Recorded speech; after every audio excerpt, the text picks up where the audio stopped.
a year. In about 6 weeks, Blue Origin will launch another one of its rockets from the small West Texas town of Van Horn. But for the first time ever, there will be people on board. Blue Origin is owned by Amazon billionaire Jeff Bezos.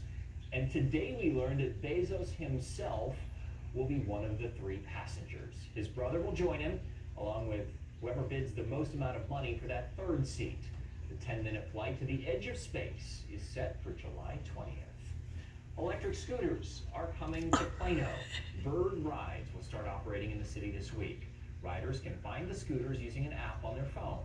The city says the idea is to reduce traffic and carbon emissions.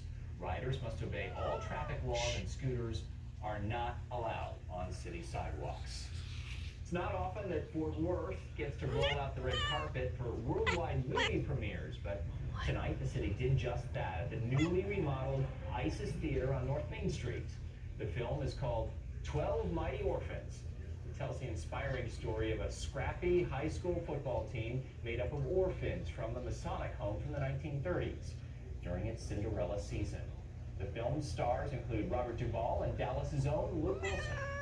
It was a great book. It was a really good script, and I'm just from down the road in Dallas, so it's material that that one's I felt gotta be comfortable Wolfie. with, and love the story of just the orphans and the team. And yeah, that's what made me want to do it. Sounds great. 12 Mighty Orphans was filmed before the pandemic with support from the Fort Worth Film Commission, which is part of Visit Fort Worth. The film premieres nationwide on This June one right 8th. here is Q.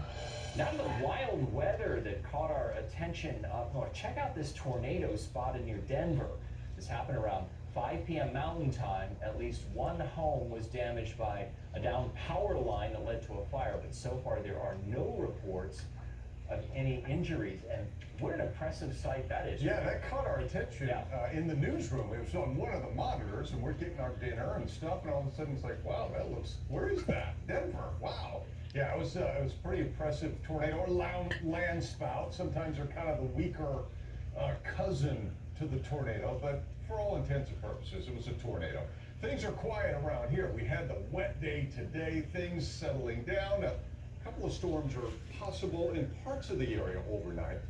I'm not overly impressed, but at the same time, I am watching storms out in the Texas Panhandle, and sometimes they refuse to fall apart, and they'll try to make it in here. Spotty thunderstorms Tuesday, very hit and miss. Most of us will stay dry. We're going to start to heat up, and it's going to turn into a drier, The tip of hotter, that tail. muggy weather pattern, and likely seeing heat index values approaching 100 as we go through the week. This is the rainfall we had today. Collin County, man, they got smacked over the weekend with inches of rain, and they did it again this morning. Plano had nearly 4 inches, about 2.5. McKinney and Frisco. Garland had 1.5 inches. So did Addison. Officially at the airport, about 0.8 of an inch. Keller 1.7. Louisville had 2.8, 1.5 inches in Denton. You get east of Dallas, there wasn't that much. Mesquite, about 0.3, about 0.5 inch. Forney, Crandall, Rockwell had 0.7. You see over 1 inch in Mansfield, much of Tarrant County, right around 1 inch or a little bit better. Same thing back in Parker County. Mineral Wells 1.3, Stephenville about 1.5 inches.